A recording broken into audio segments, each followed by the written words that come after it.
Então vamos lá, pessoal, para mais uma semana desse PET, no volume 3. Nós vamos tratar hoje dos assuntos da semana 2, né? Para o primeiro ano do ensino médio, traz aqui o PET essa semana sobre os modelos atômicos, discutindo sobre o modelo de Thomson, né? E quais seriam as ideias aí de Thomson? Thomson propôs o seu modelo atômico tendo como base as descobertas relacionadas com a radioatividade e também com alguns experimentos que foram realizados principalmente com esse tubo de raios catódicos, que foram tubos, né, construídos por cientistas chamados Geisler e Crookes, e ficou mais conhecido aí como tubos de Crookes. O que são esses tubos de Crookes? São tubos, né, onde você tem um tubo de vidro e nesse tubo de vidro você tem um vácuo, quer dizer, não tem nada aqui nesse interior.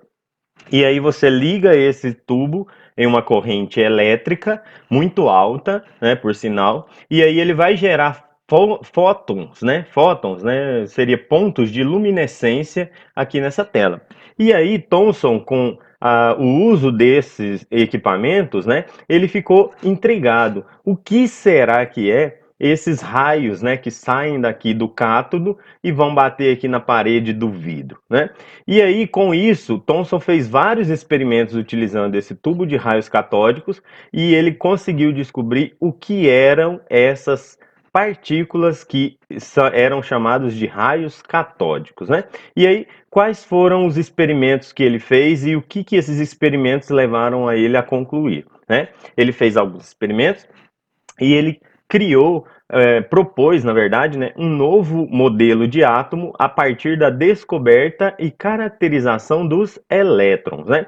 Lembrando que até Thomson, né, o átomo ele era visto, né, de acordo com as definições de Dalton, que era uma esfera maciça, indivisível e neutra, né?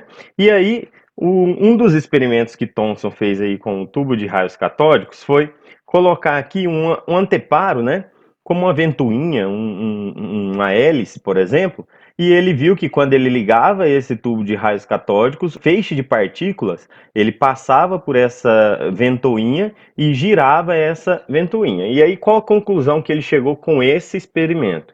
Ele chegou na conclusão que os raios catódicos são partículas de massa menor que o átomo, já que eles saíam daqui do cátodo, né? Mas o tamanho dessa placa aqui metálica não diminuía. E eles eram partículas porque eles batiam nessa hélice aqui e faziam ela girar, né? O segundo experimento, ou um outro experimento que ele fez, foi colocar aqui um anteparo na frente dos raios catódicos e ele percebeu que formava uma sombra lá onde ele batia na parte da frente do vidro. E aí que conclusão que ele chegou com esse experimento? Ele chegou que essas partículas se propagam em linha reta, saindo aqui do polo negativo chamado de cátodo. Isso quer dizer então que essas partículas têm um comportamento aí semelhante à luz, por exemplo, né? Um outro experimento que ele fez, na verdade, foi só utilizar o tubo de raios catódicos sem nenhum anteparo, e esse experimento era o que normalmente eles faziam, eles viam aqui uma luminescência nessa parte frontal. Para vocês fazerem uma associação, pessoal, esse tubo de raios catódicos é como se fosse as televisões de tubo, né? Elas funcionam desse formato. Aqui é como se fosse a tela da televisão, né? E aqui a parte traseira da televisão é onde você tem o disparo aí de feixes de elétrons, que o Thomson ainda não tinha definido que eram elétrons.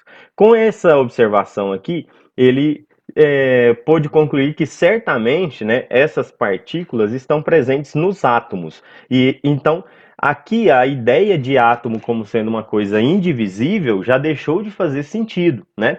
Porque aí então se estão saindo partículas do átomo e essas partículas são muito pequenas a ponto de o átomo não a substância, o material aqui do cátodo, ele não ir diminuindo, né, de massa, isso quer dizer que o átomo teria então uma partícula menor, uma partícula chamada subatômica, né? Vamos pensar assim. E por último, que foi o experimento que definiu de fato o que eram os elétrons, né? Ele pôs aqui uma placa positiva, uma placa negativa, para ele ver a natureza elétrica, né, dessas partículas. E ele percebeu que as partículas eram atraídas pela placa positiva. E qual a conclusão que ele chegou nisso?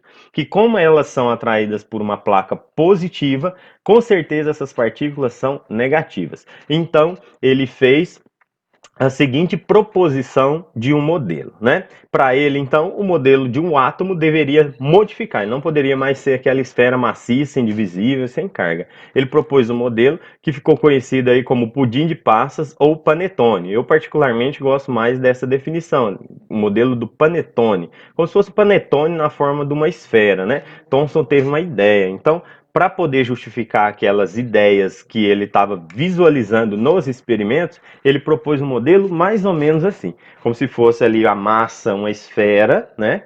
Que seria a massa do panetone, e essas partículas aí que estariam saindo dos raios catódicos, eram justamente essas pequenas partículas negativas grudadas, né? Então o modelo dele, né, o modelo do pudim de passa, é como se o átomo fosse uma esfera de carga positiva, e grudado nessa esfera de carga positiva, a gente tivesse ali algumas partículas negativas, né, incrustadas, que ele chamou de elétron. A ideia de chamar isso de elétron é justamente devido ao fato de esses fenômenos observados por ele estarem associados à eletricidade. Basicamente, isso aí foram as observações e as definições que Thomson fez. Agora, a gente vai fazer algumas atividades do PET para a gente aplicar essas ideias. Então, o principal fator que diferencia Thomson dos demais cientistas da época é ele ter definido que no átomo a gente tem uma partícula menor do que o átomo, incrustada, colada nesse átomo, e essa partícula é negativa, chamada de elétron. Então, a primeira atividade que eu trouxe aí para a gente fazer é justamente a atividade número 1, né? É um exercício da FUVEST. Vamos dar uma lida aí. Ele fala para a gente aqui o seguinte, ó. Thomson determinou pela primeira vez a relação entre a massa e a carga do elétron, o que pode ser considerado como a descoberta do elétron. É reconhecida como contribuição de Thomson ao modelo atômico. Então vamos lá. Primeira coisa, o átomo ser indivisível. Isso aqui está falso. O átomo ser indivisível foi uma definição proposta por Dalton, né? Letra B. A existência de partículas subatômicas. Isso sim é verdade. Se o elétron é uma partícula menor do que o átomo, ele é uma partícula subatômica. Beleza? Letra C. Os elétrons ocuparem níveis discretos de energia. A gente nem chegou a falar sobre isso. Isso é falso. Letra D. Os elétrons girarem em torno de órbitas circulares, com núcleo, etc. Não, isso não é definição de Thomson. E a letra E, o átomo possuir um núcleo com carga positiva e uma eletrosfera. Também não. Nossa resposta aqui é a letra B de bola, a existência de partículas subatômicas, beleza? Outra atividade que eu trouxe aqui para a gente fazer aqui agora é a atividade número 4. Fala assim, ó. Segundo o modelo de Thomson, o átomo, letra A, poderia ser caracterizado por uma esfera gelatinosa com carga positiva, na qual estariam incrustados os elétrons, neutralizando as cargas positivas. Exatamente isso. É essa a alternativa. A gente não precisa nem ler as demais. Para o exercício número 4, a resposta aí é a letra A. Beleza, pessoal? Então, a principal definição de Thomson é que o átomo deveria ser, então, uma esfera positiva e os elétrons estariam grudados, né, incrustados nessa esfera positiva. Certinho, pessoal?